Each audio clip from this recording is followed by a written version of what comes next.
Congratulations on completing the AP Science course and taking your exam. You must feel a bit of relief, and we'll wait for the summertime to see how we all did.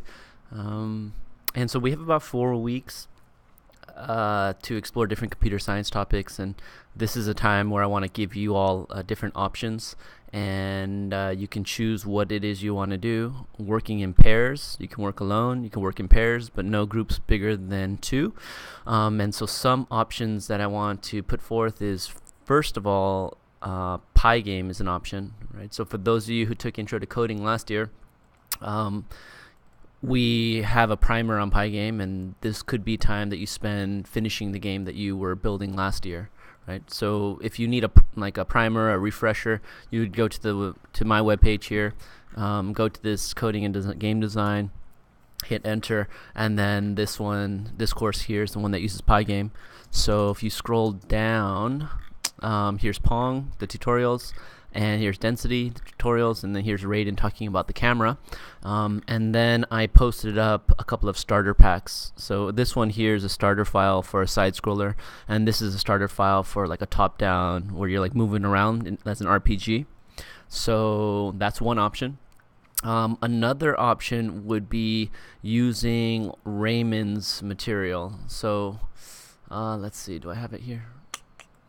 So I'm not sure if you guys have noticed, but in the background, Raymond has been putting together. Well, last year what he did is he understood Pygame to such a great depth that he recreated Pygame using Python.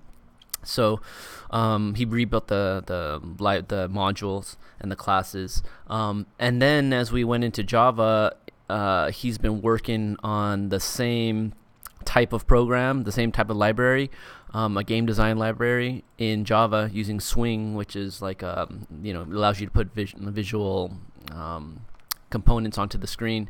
And so this is the tutorial that he's put together.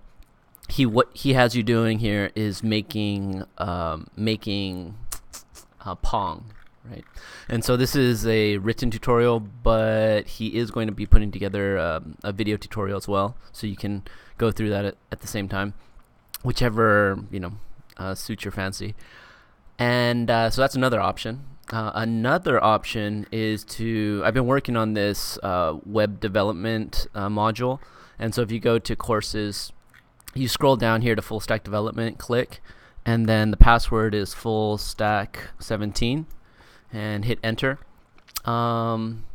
This here talks about what is full stack, and here are a set of tutorials that I put together where you learn the basics of HTML and CSS. Here are a set of tutorials where you learn about using a responsive web design so that your website appears the same on different devices. That's what I used on my website, right? So you could see here, as I shrink the page, the pictures shrink and the structure of the website changes, right? So what we don't have is the scrolling bar at the bottom of the page. So this is how my page would appear on a cell phone. So that's the second set of tutorials there. And then I have this cookie clicker, JavaScript introduction. And what I have you guys build is something like this, right? So then it starts out with a login system, which is has database integration. And you can create an account, right? And I could type in D Lee, and I could type in a password JKL, and then I'm going to retype another password POI, and I'll hit submit. Passwords don't match, and that's done on PHP on the server side. The error checking. But if I do type in the same password for both, then I submit, and it lets me in, prints out my username here at the top, and I can begin clicking the cookie.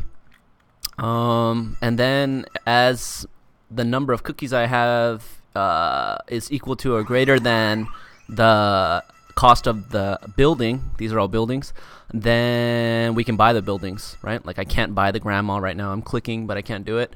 But I can buy the cursor. So if I click on that guy, now I own two of them, and my cookies per second goes up by 0.1. So now my cookies per second is 0.3, which means every 3 seconds my cookies go up. right? So you can do this if you like as well. Okay, so what is this like? It's like HTML, CSS, JavaScript, and then database integration. So that's that. Another option you can do is Greenfoot. Right. So what is Greenfoot? It's like a program using Java, and you can build games with it. So they give you like this 2D world here. You build classes and objects. They have lots of tutorials on YouTube. There's a tutorial documentation on the Greenfoot website, and it's pretty straightforward.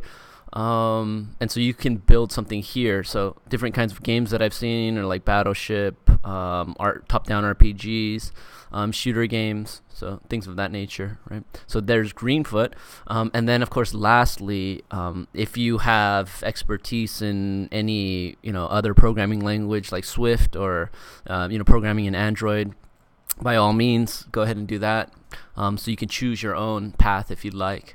And so, since there's so many different people that are going to be doing different projects for this last month, the rubric is going to be kind of hard to put together. But basically, you should be working on your project throughout to the end of the year, and then at the end of the year, we're going to present the work that we did.